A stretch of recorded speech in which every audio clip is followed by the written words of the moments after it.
Stephen, as you've just said, the DA is expected to convene a federal council meeting in the next 6 weeks to elect an interim federal leader and chairperson before Congress in April 2020. This follows the resignation of leader Mmusi Maimane as well as Athol, Trollip and Herman Mashaba. Our reporter Natasha Phiri joins us now on the line. So what are we getting out of this, the latest on the leadership vacuum, Natasha? Well, very good.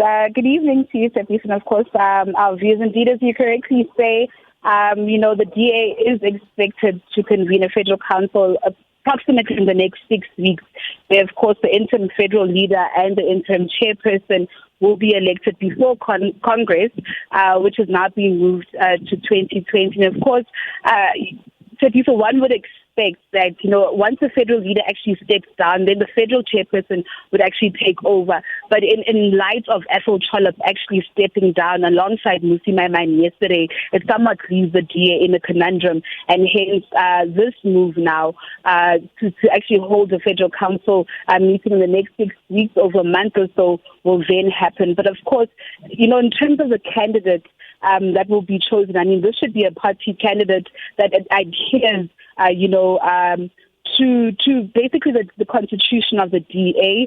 Of course, this candidate must adhere to the idea that, the potential caretaker leader, on the basis of his or her qualification or experience, should actually be in line with what the party actually believes in or actually stands for. So it'd be quite interesting to actually see who actually takes over from Mmusi Maimane, who actually takes over from Athol Trollip, whether they'll be seen as leaders who will take over or take the party forward.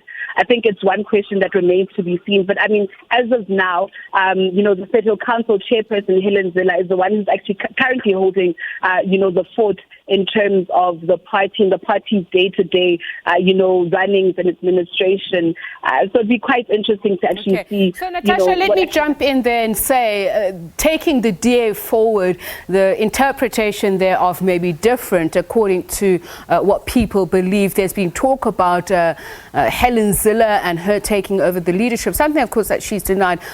Is it even something of a minute possibility? Definitely, Tatif. I think in light of also what you're saying, there's now this cloud that's somewhat hanging over Helen Zille. Just judging on, social media and the comments that are also coming out of there, and the perception that actually, hangs over Helen Zille. There's this perception that she can't actually let a black leader, lead and run the party.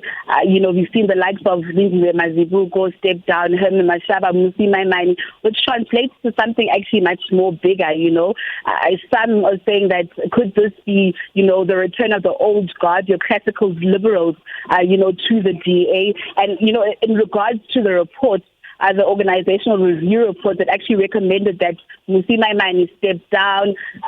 It's quite interesting to see, such developments actually play themselves out in the fold. But also, the bigger picture, what does this now mean for the Democratic Alliance moving into the 2021 local government elections? There is speculation that the future of Johannesburg actually hangs in the balance.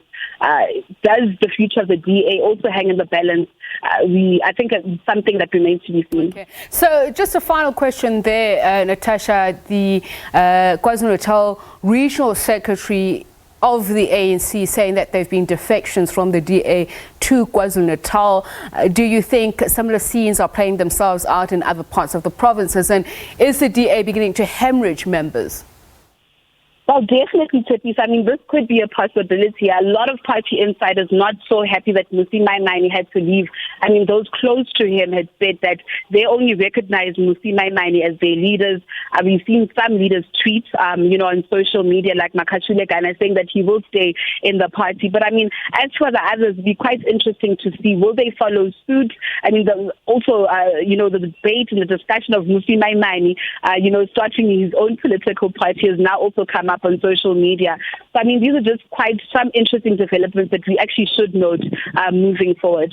All right, thank you very much, reporter Natasha Phiri, who's been on that story. And of course, do stay tuned. We will unpack this later on the program.